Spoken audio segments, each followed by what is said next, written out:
In an unprecedented move, Tradovate sent an email to get back at their former boo, Topstep. I mean, this is straight-up dating revenge energy. Tradovate basically said, "Oh yeah? You want to dump me? Fine. I'll go sleep with all your friends." And sure enough, they openly promoted 21 other prop firms where you can keep trading with Tradovate, like they're speed dialing every one of Topstep's old drinking buddies. The email was hilarious in its own corporate way. Don't let prop firms stop you from using your platform of choice. Go be free. Be you. Pure breakup poetry. I mean, slap a condom on that thing and get back out there. Topstep ended support for new combines on Tradovate on June 19th and plans to end support for resets after July 31st.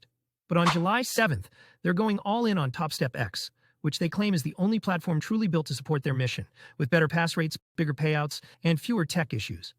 Basically, they told Tradovate, "We built a better robot girlfriend, and this one doesn't give all our friends herpes." But let's get to why this happened. Michael Pelosi, CEO of Topstep, wanted to build the ultimate trading experience. When Project X approached Topstep, he saw an opportunity to create tools that would genuinely help traders. Think lockout buttons, for example. And to their credit, Topstep has been very open about their investment in Project X, even being featured on the Project X website as a case study. In fact, some of the top execs at Project X? Yep. They started at Topstep and pretty much just packed their bags and moved over when Project X became its own thing. So yeah, Topstep didn't just choose Project X, they helped build it. And let's not forget that when Project X was first promoted, this little blurb popped up on their website talking about cross-firm risk monitoring. What's that mean? If you were trying to get slick, maybe go long at firm A and short at firm B at the exact same second, they'd flag it and send both firms a snitch report. And sure, they quietly pulled that language off the site later. But let's be real. If they built it, they can still use it. Best case? It's a red flag. Worst case? You've handed over your entire trading life to a platform that can see, share, and cross-check everything you do. Welcome to constant surveillance. Sleep tight. But you know how corporate execs are? They can make anything sound magical. So let's break down the pitch they gave us live on Topstep TV, straight from Gabe Palmer and Michael Pelosi. Come on, guys. Give me unicorns and rainbows everywhere. First up, 82% of new traders choose Project X voluntarily. Voluntarily? Okay, sure. But here's the thing. It's the only way to get a true 10-to-1 leverage on your micros. Tradovate has always had restrictions on micros if you're trading with Topstep. They've said it's because of infrastructure issues. Promised to fix it back in January. But instead of fixing it, they're just banishing Tradovate entirely. So yeah, 82% are voluntarily choosing Project X because it's the only viable choice if you want to trade micros properly. That's like saying 82% of people voluntarily choose the door that isn't nailed shut. Next, pass rates almost 86% higher on Project X. All right, let's do some real math here. We know the average prop firm pass rate is around 10%. So if pass rates are 86% higher now, that means about 18% of traders are passing? You're telling me that by switching platforms, your pass rates magically doubled? And this is supposed to be a good thing? Come on. That's not sustainable. Either the rules got easier, the bar got lowered, or they're slicing the data in a way that doesn't reflect the full story. There is no legitimate reason why just moving from Tradovate to Topstep X would cause pass rates to skyrocket like that. If anything, it raises more questions than it answers. And finally, average payouts are $1,000 higher. $3,250 on Project X versus $2,400 on other platforms. Okay, maybe this one makes a little more sense at first glance. Project X lets traders set stops and take profits in dollars rather than ticks, which could make risk management feel more intuitive. And by intuitive, I mean it helps unleash the greed monster. When you're staring at a dollar amount, it's a lot easier to convince yourself to push for that extra 100 or two. Ticks force you to think in a more abstract way. There's real psychology in seeing actual dollars instead of numbers that just represent dollars. It's like cash versus credit card. One feels real, the other feels like play money. But let's put Topstep's payout numbers in context. Apex's average payout in May 2025, $5,387. So if Topstep's average payout is $3,250, it's not exactly blowing away the competition. In fact, Apex traders are averaging over $2,000 more per payout. And Apex didn't have to invent a whole new platform to do it. So, let's pump the brakes for a second. Because statistically, there's no reason Project X should produce better results than any other platform, unless there's something else going on. And guess what? There is. It's no secret. Project X has a well-known slippage issue. And traders? Oh, they're loving it. Even when a trade goes against them at first, the slippage delay means the account doesn't blow up right away. If the market reverses, boom, what could have been an account killer turns into a hero trade. Suddenly that 86% pass rate doesn't look so mysterious, does it? And let's ask the obvious question. If there's really an 86% jump in pass rates, why aren't the other prop firms, you know, the ones using Project X, reporting the same results? And if they are seeing it, why on earth would they stick with a platform that's costing them money? Because let's be honest, if traders are nearly doubling their pass rate, it's the firms who have to cover those extra payouts. Sure, Topstep can argue, well, we have end-of-day trailing drawdowns, and that could explain some of it. Fair point. But unless there's some glitch, slippage, or platform quirk consistently tilting things in the trader's favor, the data should look similar across platforms. And that's where the real danger creeps in. With Topstep now controlling both the prop firm and the platform, they control everything. Just like those Forex shops that got shut down for manipulating prices and trade execution. There's no independent check anymore. The house built the casino, owns the slot machines, and acts as the gaming commission. When they're separate, at least there's some level of independence, a little firewall. But now, it's all in-house. One basket, one owner, one system. And while the stats sound great, maybe, just maybe, we should be asking, is this the start of one giant rigged game? And I know what you're thinking. What about the SRO? Well, we assume that's officially dead now, but you can see how that would have been the chef's kiss of total control. Take Profit Trader. 40% off. No activation fee. Use code FFF.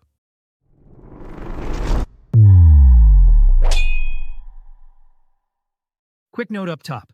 We're an entertainment, trading, and satire news channel.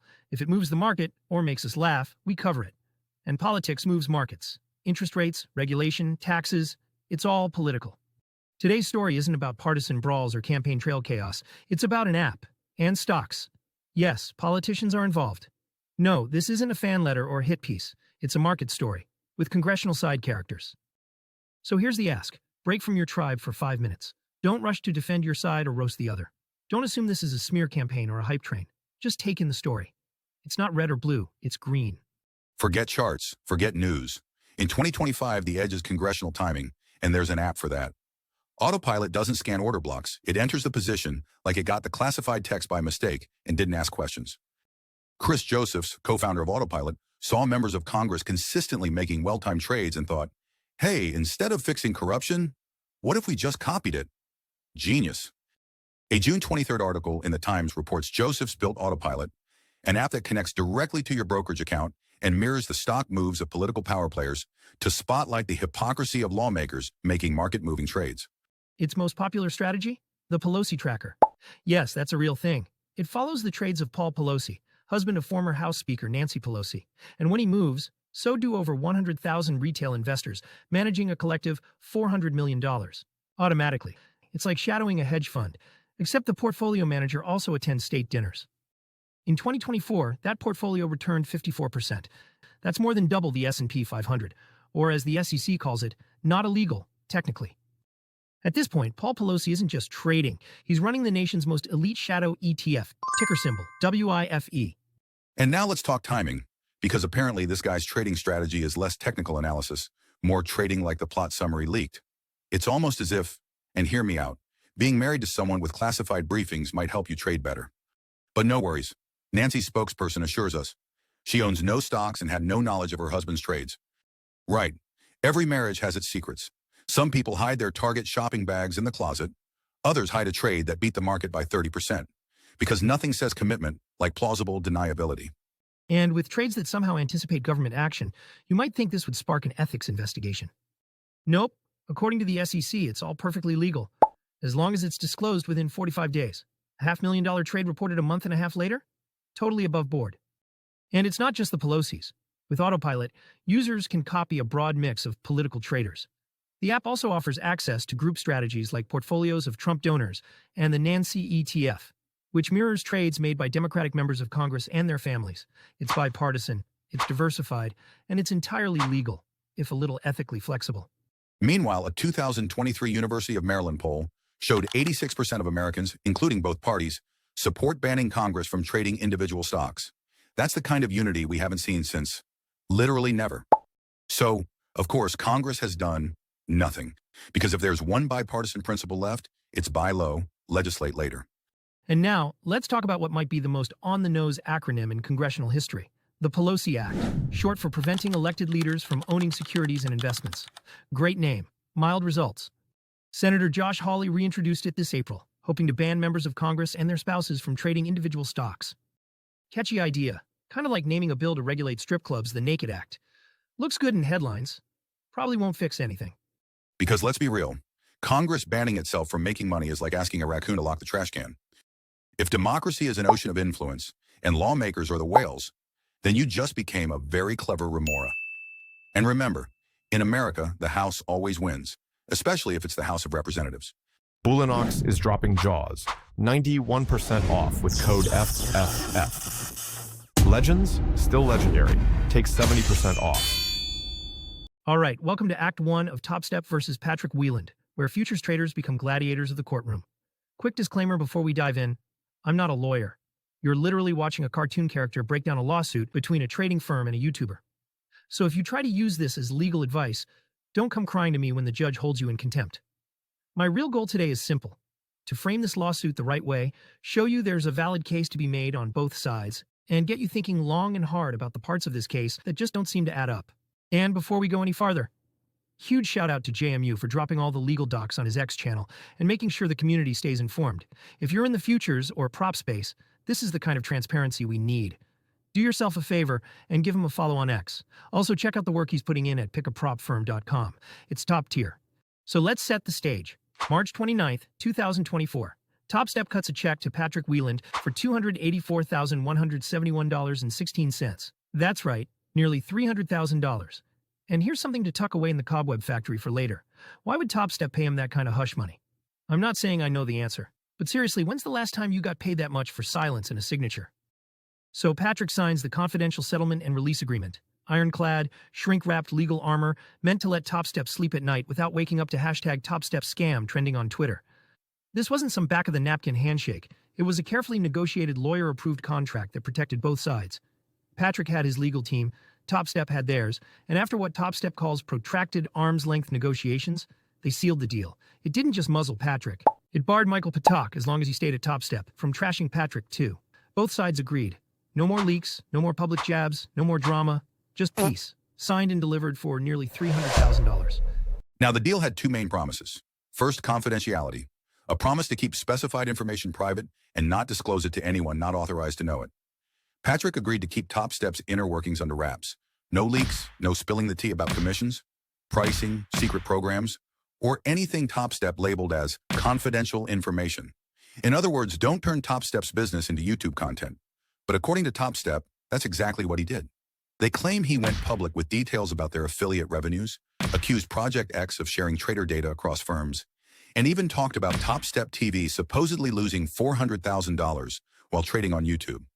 All things Topstep insists were confidential. They also allege he shared inside info privately with competitors and tried to recruit people off their platform to help build a competing channel. Second, non-disparagement. A promise not to make statements that damage, criticize, or cast the other party in a negative light. Patrick agreed not to trash Topstep or its CEO. No name-calling. No accusing them of shady practices. No tweets. No rants. No side comments meant to tank their reputation. And to be fair, Topstep agreed they wouldn't badmouth Patrick either. But according to Topstep, Patrick broke that promise all over social media. They claim he called Topstep the biggest dog shit in this industry, said Patak always lies, accused them of hiding shady business interests in Project X, and suggested their operations reeked of antitrust violations. They say he mocked their decisions, urged others to jump ship, and painted Topstep as a company out to screw over affiliates and traders alike, all in violation of the deal he signed. And here's the big question people have been asking. What if what he said was true? Isn't truth a defense? Here's the kicker. Not in non-disparagement land. Unlike defamation law, where truth is the ultimate defense, non-disparagement doesn't care whether what you said was true or not. The clause is about what you say, not whether it's factually accurate. You could get on YouTube and shout the absolute, verified, documented truth about Topstep's business. But if it casts them in a negative light, you've still violated a non-disparagement agreement. Why? Because in these contracts, both sides voluntarily give up the right to air dirty laundry, even if the laundry really is dirty. The whole point is to protect reputation, not truth. And what about the slightly smaller question people have been asking? Isn't Patrick technically a comedian? Isn't parody a defense? Sorry. In the general world of free speech or copyright law, parody gets special protection. But in a non-disparagement agreement? Not so much. Delaware courts, and most others, look at the effect, not your intent. If your joke or parody reasonably damages their reputation, even if you're holding a rubber chicken and wearing clown shoes. It can still violate the agreement. Bottom line, non-disparagement doesn't care if it's true, doesn't care if it's funny, it cares if it harms the reputation of the party you promised to leave alone. So once you sign that clause, comedy hour is officially over. So let's talk about the cost of breaching. Both sides, with their lawyers at the table, agreed that real damage from a leak or a public jab would be hard to measure. What's the price tag on a viral YouTube rant or a leaked secret? Instead of leaving it to a courtroom guessing game, they settled on $100,000 as a fair, pre-agreed number. This wasn't some scare tactic or made-up penalty. It was their way of avoiding endless court battles over how much harm did this really cause. And Patrick signed on the dotted line, waiving the right to later argue that the amount was excessive or unfair. In other words, that number is locked, set in stone, non-negotiable. So now that we've framed this correctly, it really just becomes a math game. And by Topstep's math, Patrick racked up over 50 confidentiality breaches and over 50 disparagement breaches in a single year. At the pre-negotiated price of $100,000 a pop, that puts him on the hook for $10 million plus legal fees. That's a lot of combine resets, way more than the 500 Topstep accused him of burning through in the complaint. And there you go. Case closed. Being a lawyer is easy. Pay the money, and we'll see you on Monday's live stream. But hold up, let's pretend we're as sharp as Patrick's lawyer. The first thing we do? Challenge each of those 100 breaches. Surely we could get some thrown out. Then we'd flip the script and count how many times Topstep might have breached against Patrick. I mean, did they really go an entire year without a single jab or bit of retaliation? Remember, the confidentiality agreement didn't just apply to Michael Patak. It covered all of Topstep. Affiliates, employees, officers, directors, the whole squad. So now this starts to look less like a slam dunk and more like a basketball game. A good lawyer's play would be to find a one-to-one match. For every time Patrick said something about Topstep, dig up someone from Topstep's side who said something back. Before you know it, this whole $10 million case could get whittled down to a battle over legal fees. Okay, remember earlier when I asked you to keep in mind that Topstep paid almost $300,000 to keep Patrick quiet? In return, Patrick and his legal team agreed to a hefty $100,000 penalty for breaking confidentiality or non-disparagement. Now, Topstep claims Patrick almost immediately and repeatedly broke that deal. But here's the weird part. It took them a whole year to file suit. Kinda sus, right? If the breaches were so clear and damaging, why not head to court right away? On the other hand, if Patrick willingly breached the agreement, knowing full well it could cost him millions, what would be a reasonable explanation? Could it be that what he was asked to keep confidential is so damaging to Topstep that he figured they'd never risk having it discussed in open court? Maybe this was a play to force discovery and bring sensitive information into the public record. Or does Patrick believe Topstep breached first, freeing him from the deal? Either way, it makes you wonder, would anyone really take the settlement money, sign the contract, and immediately break it without thinking they had some solid reason to back it up? So, like I said, this is only Act 1, and Patrick's legal team hasn't responded yet. But to give us a glimpse of what the next chapter might hold, with a YouTube channel, a big personality, and absolutely no shortage of opinions, please welcome, fresh off his big fishing tournament win, live from Hawaii, Patrick Whelan. Anybody who's on Twitter literally hoping for my demise or praying that I get bankrupt from a lawsuit, like, okay, bro, even if I lose all of the money that I have, give me 2 months. I'm still be a millionaire. Don't matter. Are people going to stop watching me on YouTube because I got sued? No, they're not. It's not a $10 million lawsuit. Everybody, you're not fucking attorneys. So everybody just stop reading what you read on the internet. You're wasting your time. It ain't, it's just bullshit. This is what rich people do. Rich people, when they get upset, they hire their attorney to sue the person. That's all it's literally just some bullshit that rich people do. First off, whenever a lawyer files a lawsuit, they're going to obviously ask for the most amount of money possible, right? That's the whole point. They're not going to start out and be like, hey, we want the lowest amount. They're going to literally be like, they're going to say the most insane number possible so that they can scare you into settling. I make $1 million a month. I make millions of dollars. So do you think that one lawsuit's going to bankrupt me? No, that's not how it works. Like I said before, they wouldn't be suing me if I wasn't fucking the biggest and the largest. Think about that. Why was I paid so much money to be quiet? Just think about that, you know? Why was I paid so much money to be quiet? Yeah, the confidential info that I released on Topstep was the fact that all their traders on Topstep TV are terrible. That's what I released. That was the confidential information. You know, it was a secret, right? It was a secret. Why did you and MP have such a bad falling out? Again, you'll have to wait for my attorneys to respond and you'll get to read all about it. They have no idea what they're doing. Thanks so much for watching. If you enjoyed this episode, click here to check out another great video, or explore our full playlist for more. Watch time means the world to us, so please share this with your trading buddies. And if you don't have any, just watch it again yourself. Remember, trading is tough enough. We all deserve more laughs. Thanks again, and see you next week.